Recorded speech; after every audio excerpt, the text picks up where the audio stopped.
Something I found very interesting, especially when we're gathered, we're having a drink or socializing, is how unfortunately males and females, we pitch ourselves against each other. The way I see it is that we're criminalizing the differences that we have. Now, something happened to me where I got my head around the information about the way men and women are different from each other.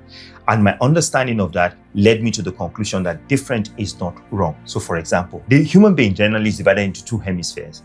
But in the female brain, there are more synaptic connections between the left and the right-hand side of the brain. But in the male brain, that is not the case.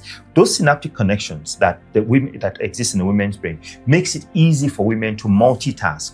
Now, I didn't know that. So I was in a relationship and it just used to get on my nerves that my partner will be trying to do more than one thing at a time. Now, in that mindset, what I'm also doing is this. I'm projecting my weaknesses on her because I'm looking at her as not being able to do something that I know I cannot do. There's a principle that says we see the world not as it is, but as we are.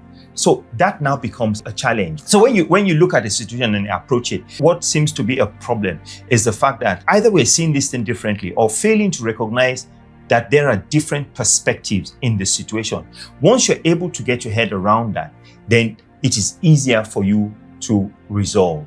So the next time you get into a disagreement with somebody or you think you're having a disagreement, ask yourself, am I seeing this from my perspective and not accepting that there's a different perspective and which is completely legitimate in the situation?